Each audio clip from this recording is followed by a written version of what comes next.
통일 선교주의를 맞이한 오늘, 저는 내가 작은 능력을 가지고서도라는 제목으로 말씀을 전하려고 합니다. 이 말씀은 오늘 우리가 같이 본 요한계시록 3장 초대교회의 한 교회였던 빌라델비아 교회에게 주신 말씀이 되는데요, 저는 이 말씀을 통해서 특별히 오늘 북녘 땅에 있는 지하교회 성도들을 마음에 품고 우리가 그들을 위해 어떻게 기도하면 될까라는 제목을 여기서 얻기 위하여 이제 말씀을 보도록 하겠습니다. 여러분, 북한에 오늘날 성도들이 얼마나 될까요? 사실 아무도 모릅니다. 하나님만 아십니다. 하나님만 아시는데, 그래도 전문성으로 추측하는 분들의 숫자를 한번 말씀드릴게요. 2013년도에 보도된 리포트인데요, 서울대 평화통일연구원에 계신 김병로 교수님, 이분은 또한 그 남서울교회 장로님도 되시는데, 김병로 교수님께서는 2013년도에 보도합니다. 북한에 최대한 20만 명의 성도들이 있을 것이라고. 이 숫자는 그가 이제 그 탈북민한 여러 성도들을 만나서 인터뷰하고, 또 교회를 안 다니시는 탈북민도 인터뷰하면서 나름대로 굉장히 그 학적인 어떠한 그 개념을 가지고 우리에게 보도한 숫자가 됩니다. 20만 명이 될 것이다. 2013년도에 최근에 2026년, 그러니까 지난달 같아요. 5월 달에 보도된 것 같은데, VOA라고 Voice of America라는 뉴스 아웃렛이 있습니다. 여기서 보도하기로는 지금 북한의 성도들, 지하교회 성도들이 40만 명이 될 수 있을 것이라고 발표합니다. 대단해요. 그러니까 정확한 수는 다시 말씀드리지만 하나님만 아실 수 있는데, 적어도 이렇게 전문성을 가지고 보도하는 분들에 의하면은 우리가 생각했던 것보다 훨씬 많습니다. 훨씬 많아요. 그러니까 하나님의 복음이 매이지 않는 것이죠. 주님의 역사가 매이지 않는 것이죠. 너무나 힘든 상황 가운데서도 주님의 나라가 확장되고 있다는 것을 우리는 알 수가 있는 것입니다. 그들을 좀 품고 기도하는 시간을 가졌으면 하는 것이에요. 여러분, 저는 이 북한 사역을 이렇게 생각합니다. 이 복음 통일 사역을 이렇게 생각해요. 이것은 하나님이 우리에게 주신 역사적인 사명이요, 운명적인 사명이요, 시대적인 사명이라고 봅니다. 그렇게 볼 수밖에 없는 것이, 원래 한 민족이잖아요. 한 민족, 같은 언어를 갖고 있고 같은 역사를 갖고 있잖아요. 그렇죠? 아무리 이렇게 국가적으로 정치적으로 나뉘어져 있지만 사실 우리의 골육이잖아요.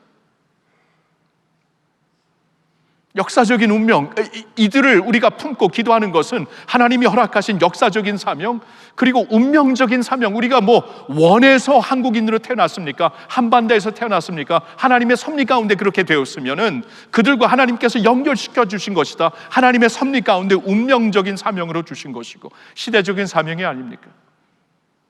우리 부모님 시대 때 일제강점기, 저의 부모님 시대 때 일제강점기가 끝나고 한 나라였는데 정치적으로 이념적으로 나뉘어지고 지금까지 분단된 나라로서 지금까지 왔는데, 이게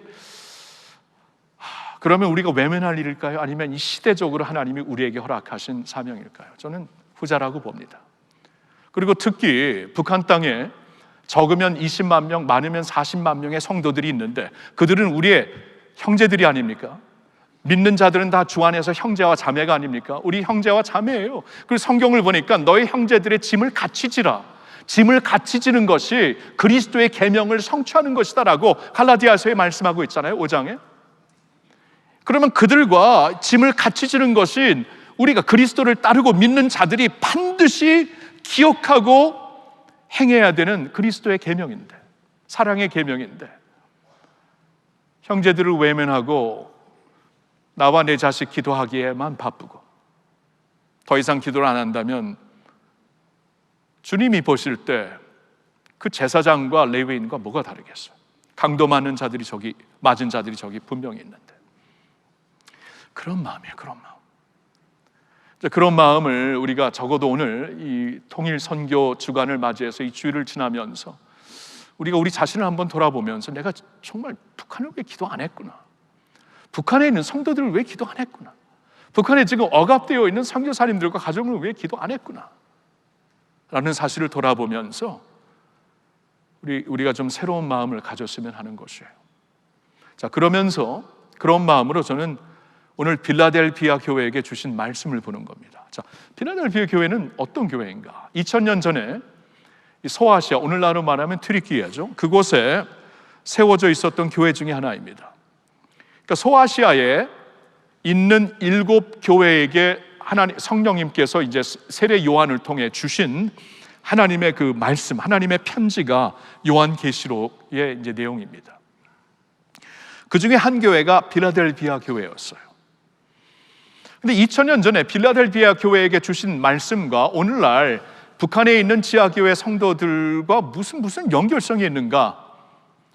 여러분, 빌라델피아 교회에게 이제 주신 내용을 보면은 오늘날 북한에 있는 지하교회 성도님들과 유사한 모습이 너무나 이렇게 다가옵니다. 우리가 오늘 2절만 읽었죠. 요한계시록 3장 7절과 8절만 읽었는데 이 두 구절만 읽었어도 그런 그 내용이 우리에게 확 와닿습니다. 왜냐하면 예수님께서 이런 말씀을 하세요. 이제 빌라델피아 교회 사자에게, 대표하는 자에게, 아마 목사였을 거예요. 그에게 이제 편지를 주시는데 이런 말씀을 하시죠. 그 8절에 보니까 너는 작은 능력을 가지고서도, 이게 이제 오늘 설교의 제목이죠. 내가 작은 능력을 가지고서도 내 이름을 배반하지 않고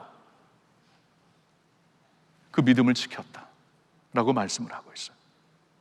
작은 능력을 가지고서도 내 이름을 배반하지 않고 믿음을 지켰다 라고 너무나 감격하시는 주님의 음성이 들리고 있습니다. 7교회 중에 가장 감격하며 주신 내용이 이 필라델피아 교회에게 주신 말씀이죠. 오늘날 북한에 있는 지하교회 성도들에게 이런 마음이 아니실까요? 내가 작은 능력을 갖고 있어. 지금 얼마나 핍박이 심합니까? 동포들도 이 유엔에서 항상 매년 지금 수십 년째 가장 인권 유린을 받고 가장 어려움이 있는 나라 북한이다. 그 중에서도 가장 핍박을 받고 어려움을 당하는 자는 그곳에 있는 성도들이다라고 말하고 있는데, Voice of Martyrs, 그러니까 순교자들의 그 소식이라는 그 미국에서 이제 전 세계에 예수 믿음 때문에 순교당하고 고난당하는 리포트를 보면 북한이 항상 넘버원입니다. 너무나 작은 능력, 그 권세 앞에 아무것도 아닌 것처럼 보이는 작은 능력을 가지고 네가 나의 이름을 배반하지 않고 믿음을 지켰다라고 빌라델피아에게 주시는 말씀이 오늘 북한에 있는 성도들에게 주시는 말씀이 아닐까요? 그렇게 충분히 우리에게 와닿는 말씀입니다. 저는 그래서 오늘 이 말씀을 좀 이렇게 묵상하면서 여러분들과 함께 북한에 있는 지하교회 성도들과 우리가 좀 기도를 해야 되겠는데, 무슨 기도를 해야 될까? 어떤 기도를 해야 될까를 오늘 본문의 말씀을 통해, 빌라델피아 교회에게 주신 말씀을 통해 이런 기도를 했으면 좋겠다고 여러분들에게 말씀드리고 싶어요. 왜냐하면 너무나 유사한 교회이기 때문에, 그들과 빌라델피아 교회와 오늘날 북한에 있는 지하교회 성도들이. 첫 번째로 이 기도입니다. 오늘 이 기도 포인트는 다 우리가 기도 문장으로 썼기 때문에 우리 한번 같이 읽어봅시다. 역사의 주관자이신 하나님을 주목하게 하소서. 네, 그들을 위해 기도할 때 그들이 역사의 주관자이신 하나님을 주목하게 하소서라고 기도합시다. 여러분, 오늘 본문 말씀이 어떻게 시작되는가 다시 한번 볼까요? 3장 7절을 보면은 하나님이 빌라델피아 교회에게 이런 말씀으로 시작을 하시죠. 빌라델피아 교회의 사자에게 편지하라. 거룩하고 진실하사 다윗의 열쇠를 가지시니 곧 열면 닫을 사람이 없고 닫으면 열 사람이 없는 그가 이르시되. 여기서 하나님이 자신을 아주 독특하게 소개를 하십니다. 나는 이러한 자라고 소개를 하시는데, 나는 다윗의 열쇠를 가진 자다. 그래서 내가 열면은 닫을 자가 없고 내가 닫으면 열 자가 없다라고 말씀을 하시고 있어요. 다윗의 열쇠를 가졌다라는 것을 이거 성경적으로 해석해야 되는데, 여러분 이사야 9장을 보면은 9장 6절부터 이제 말씀을 쭉 보면은 하나님께서 예언을 하십니다. 그러니까 BC 한 750년쯤 되었을 때 하나님께서 이사야 선지자를 통해 예언을 하시는데 그 예언의 내용이 이런 것입니다. 이제 언젠가 다윗의 자손 중에서 이스라엘의 구원자가 나올 것이다. 이스라엘의 메시아가 나올 것이다. 그리고 그가 오시면은 그의 영원한 나라, 영원한 통치, 그리고 그의 영원한 평강이 임하게 될 것이다 라고 예언을 하십니다. 그러면 거기서 예언한 다윗의 자손, 이게 다윗의 자손이 와서 그로 말미암아 이제 하나님의 나라의 그 문이 열리게 된다라는 그러한 예언을 하신 것이거든요. 그러면 이게 언제 있었어요? 2000년 전 하나님의 독생자 예수 그리스도께서 이 세상에 아브라함과 다윗의 자손으로 오셨을 때 그때 하나님의 나라가 주님과 함께 임한 것이죠. 근데 그때 임한 하나님의 나라는 믿는 자들의 삶 속에, 마음 속에 임한 하나님의 나라입니다. 그러니까 안 보이는 나라예요. 안 보이는 나라. 그러니까 그때 임하여서 지금까지 진행되고 있는 하나님의 나라는 믿는 자들의 삶 속에서, 마음 속에서 번져가고 있는 안 보이는 나라입니다.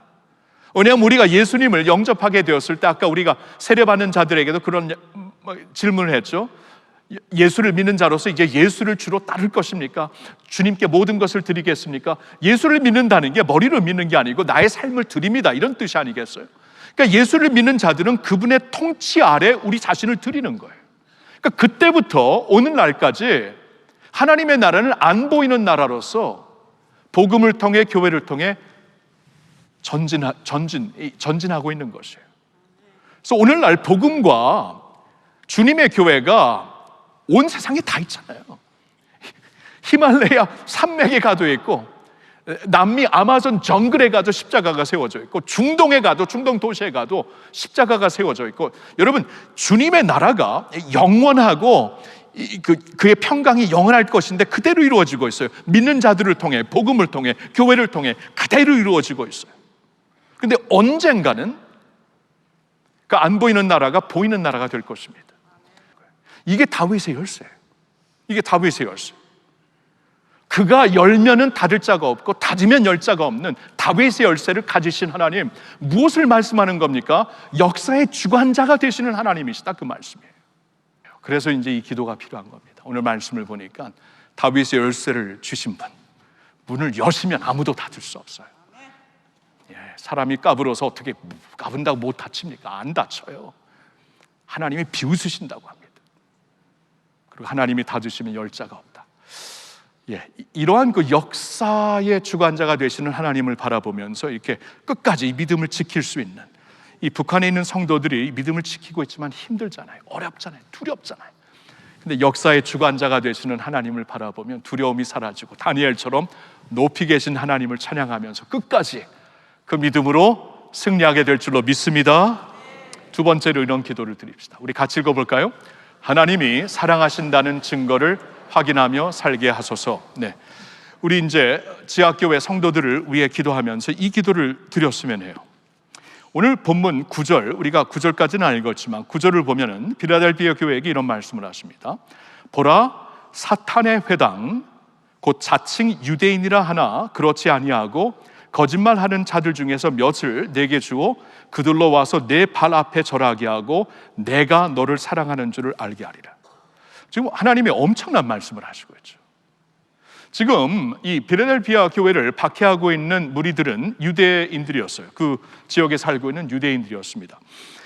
그 초대교회 역사를 기록하고 있는 사도행전을 보아도 사도들이 쭉 다니면서 복음을 전하고 교회를 세웠을 때 그들을 가는 곳마다 따라가서 방해 놓는 자, 그리고 대항하는 자들이 누구였나요?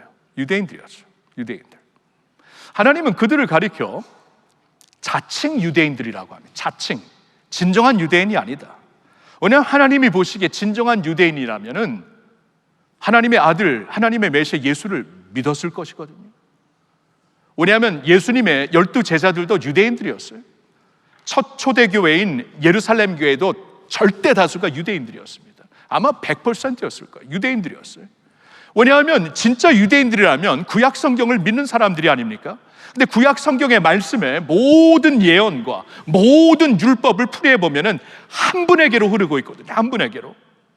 아브라함과 다윗의 자손 예수 그리스도, 그에게로 흐르고 있거든요. 그러니까 진정한 유대인이었다면은 말씀을 통해 예수를 믿었을 것이지만, 제자들처럼, 초대교회 교인들처럼 여기 지금 예수를 믿지 아니하는 자들은 자칭 유대인들이다. 그래서 그런 말씀하는 거예요. 자칭 유대인들이다. 진정한 유대인이 아니다. 그리고 지금 이 빌라델피아 교회를 박해하고 있는 자들을 가리켜서는 그들은 사탄의 회당에 속한 자들이라고 해요. 사탄의 회당.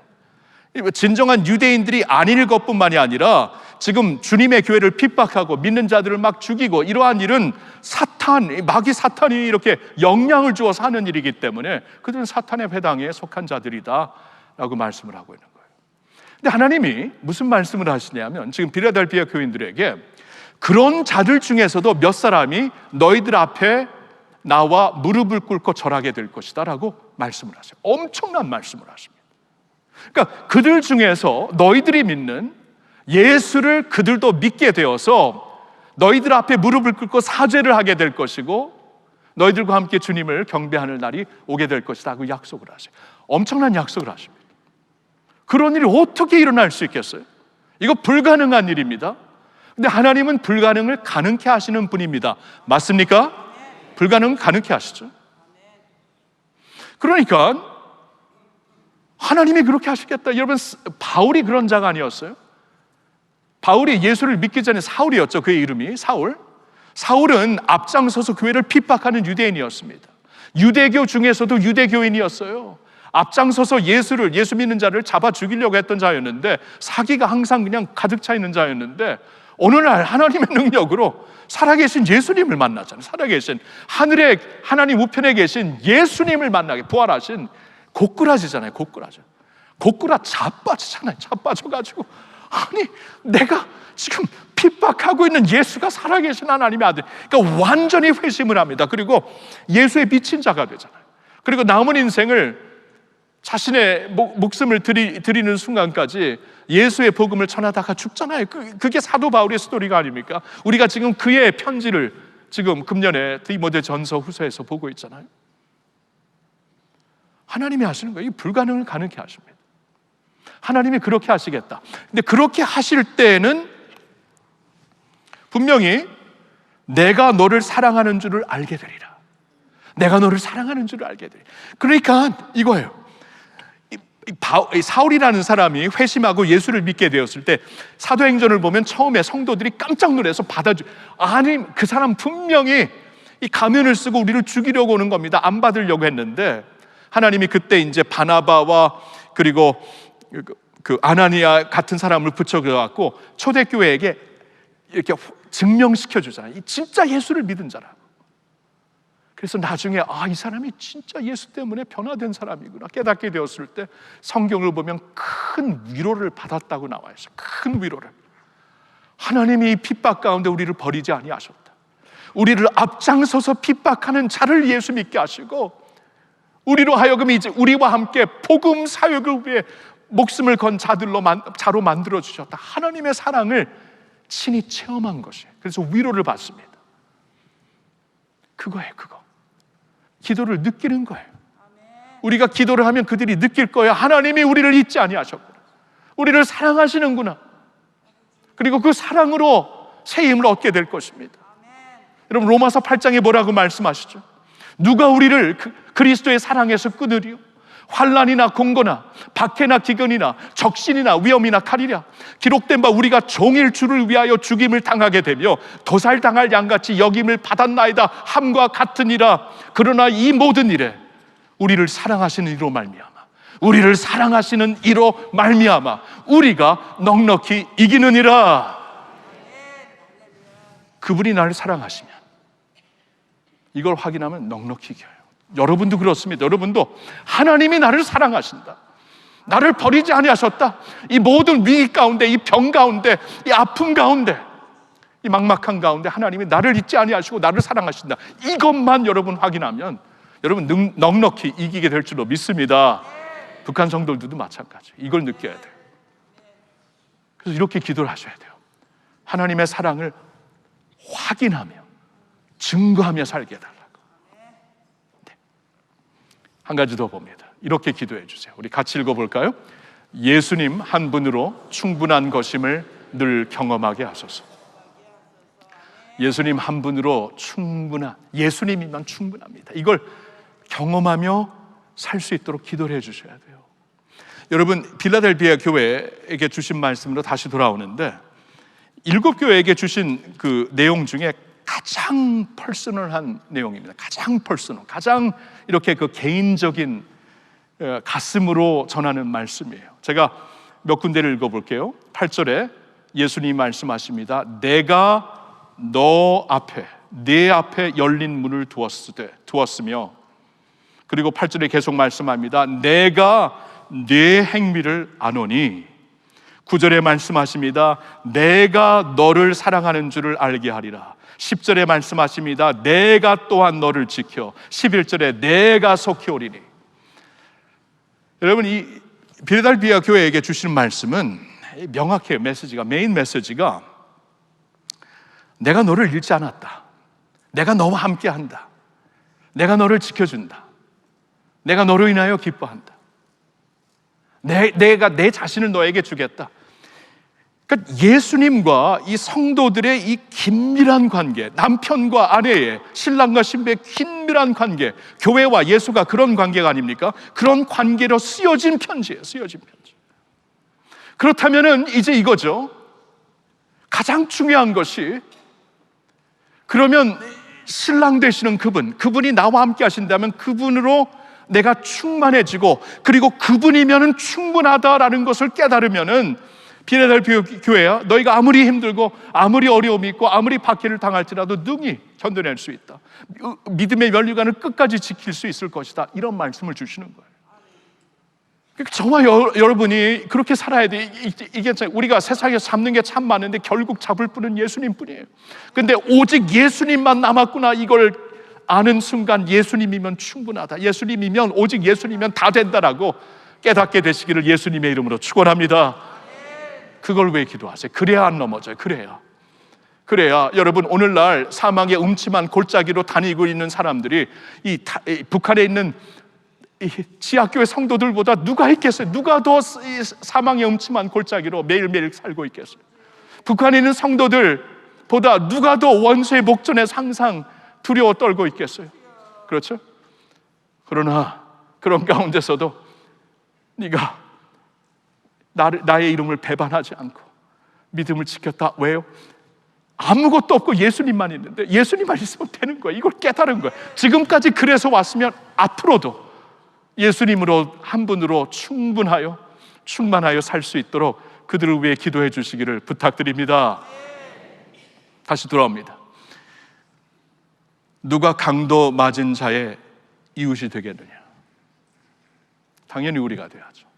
우리는 예수님을 믿는 자들이고, 더 나아가 대한민국의 국민들이고 하나님의 은혜를 받은 자들이기 때문에 우리가 가야죠. 그러면 이웃에게 다가갈 수 있어야 합니다.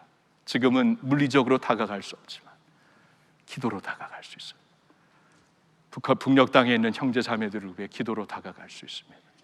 오늘 주신 말씀을 통해 세 가지를 위해 기도하자고 했죠. 다시 한번 보여주실래요? 이 기도문을 다 같이 읽겠습니다. 역사의 주관자이신 하나님을 주목하게 하소서. 하나님이 사랑하신다는 증거를 확인하며 살게 하소서. 하나님 한 분으로 충분한 것임을 늘 경험하게 하소서.